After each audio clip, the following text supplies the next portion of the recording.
Hi everyone, I'm Jay, and today I want to talk about oral source citations. An oral source citation is when we tell our audience where our information is coming from. Let's say I am giving a speech about the legacy of Jimmy Carter, and let's say I have a quote from a New York Times article that I want to include in my speech. Instead of just dropping the quote in unattributed, I would need to include an oral citation. It could sound something like this.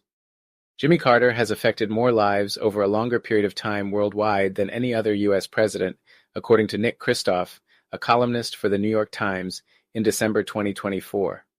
In this example, I put the quote first, and then the oral citation began with the words, according to. In just a few words, I communicated the author's name, his occupation, his organization, the publication and type of publication, because people generally know that the New York Times is a newspaper, and the date. When we incorporate the work of others into our speeches, it's essential to credit those sources aloud.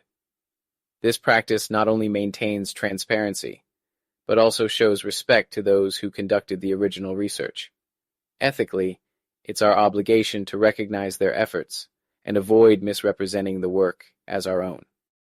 To be effective, an oral citation must include enough detail for the audience to judge its credibility. It is not sufficient to just tag the source in a perfunctory way. The citation must, I repeat, must enable the audience to evaluate the source's credibility.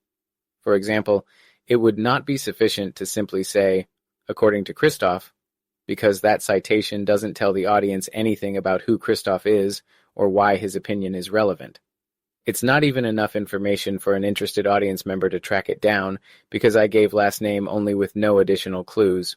A good rule of thumb is to tell the audience as much information about the source as you can find, and in cases where you can't find or confirm the source's origins or credibility for yourself, do not use that source in the first place.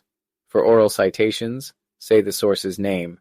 If there's an individual, say the individual's name, and be sure to pronounce it right. If there's no specific person to cite, then say the organization or institution. If you have both a person's name and an institution, then say both. If relevant, include the type of publication, such as a newspaper, journal article, or so on. Also include the year of publication if you can find it, and any other information you have that the audience would find relevant. We will talk more about credibility in another video.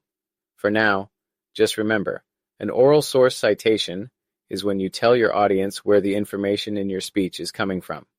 Oral citations are a core component of the speech assignments, which require several trustworthy sources cited correctly. This approach ensures a transparent sharing of knowledge that respects the work of others and allows your audience to weigh the validity of your sources. Okay, that's all for now. Thanks for listening, and happy speaking.